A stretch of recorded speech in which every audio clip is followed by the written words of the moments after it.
Hey guys, welcome to day 2 of 30-day Film Yourself Everyday Challenge, and welcome to my small crib, my guest house in Bali. You can see at the back, I still don't know how to make my bed, but we'll get there. So today's topic I want to talk about is fear of failure. For a long time before I left, I was struggling with the fear of failure, and it was paralyzing me. It was constantly making me live in the future instead of focusing on the present, and it was making me anxious, as living in the future makes you. When I left to this trip in Asia, and now 7 months in, living in Bali, I thought that I left that part behind. But then last Sunday, the things changed again. So I wake up last Sunday feeling a little bit restless, a little bit weird, and I'm having these negative emotions. And usually what I would do is I would just run away from the emotions. I would dive myself into work, or I would do some sports, anything to get this quick dopamine fix and some, let's say, validation for myself. But this time I decided to treat it differently. I decided to sit down with my emotion and really understand where this emotion is coming from. The first question I asked myself is, okay, what emotion am I experiencing? I do feel restless, okay, but what is driving this restlessness? And after some introspection, I realized it was anxiety driving this. Even if I would go that deep in the past, I would then stop and again focus my attention on something else. But I said, no, fuck it, I'm going to go one step deeper. So I asked myself, okay, what really is driving this anxiety?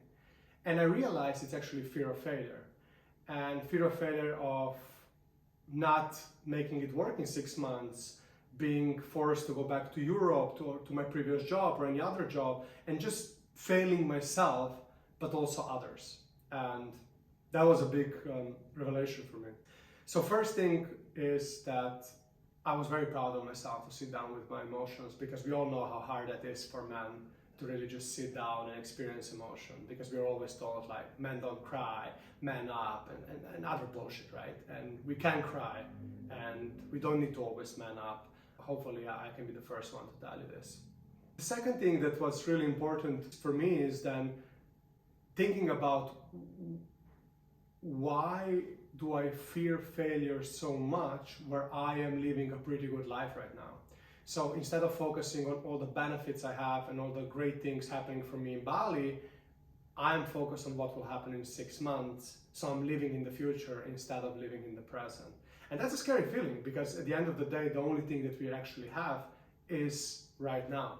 I share this fear of failure with my friends, and I also speak a little bit with my coach. And the realization coming out from there is that obviously I should focus more on the present. And in the present, what I should do is I should develop a clear plan, which I already have, and then I should execute it, not question it every 3 days, right? Because the plan is there, and then there are good days and then there are bad days, but then the plan needs to be executed, right? And then after a month, of course, you can course correct, but then it also needs to be a little bit set in stone, let me put it that way. One big learning for me is that living in the present is what is important in life. When I discussed this fear of failure with my brothers in men's circle, one of them said a very interesting thing that really resonated with me. And what he said is that, you know, all these challenges you have them because somebody above deems you worthy. Because weak people don't experience challenges, only strong people do. And I really like his rephrase. And whatever you believe in, I believe in energies, you might believe in a God, or you might believe in the universe, doesn't really matter.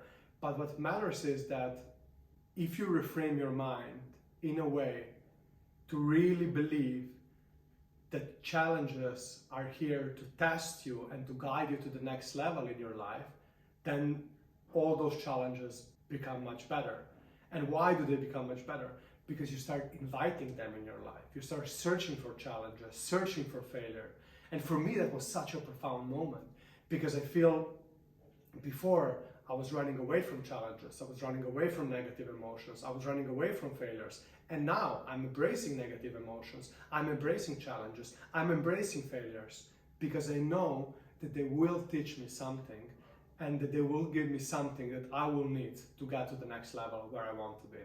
I would lie if I say that I don't fear failure anymore. I do, and I think about it every couple of days, sometimes every day, sometimes I have a couple of days period where it's fine and then it comes back. But I change my approach to it. So a couple of things I do.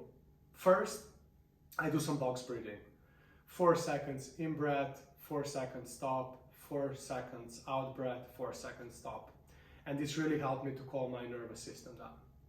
Then I speak with my friends. Before, especially again between men, it's very hard to share some things, right? We don't talk about emotions, we don't talk about losses, we don't talk about our failures.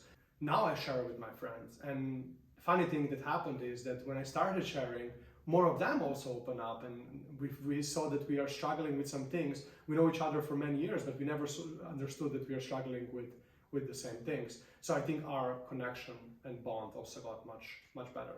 And then lastly, I pull up my plan and I reassure myself to stick to it.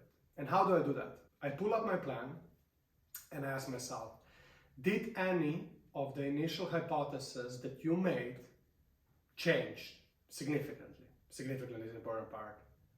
To the extent that you would need to adapt the plan. And usually nothing really significantly changes in 2-3 days, right? It takes months or years of testing and practicing and refining.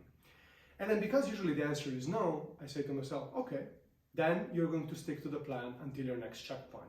Let's say now I installed monthly checkpoints with myself where I'm revising the plan. And it really helps me a lot because I know that I can calm myself down through breathing. I can share it with my friends if it gets too much. And then I always have a plan in place that guides my direction, a North Star if you want. So these 3 things really, really help me dealing with my fear of failure. Again, it's not going to go away, but you can be in a fucking control of it. So be in control, my friend. You fucking got this. I love you. See you in the next one, boys and girls.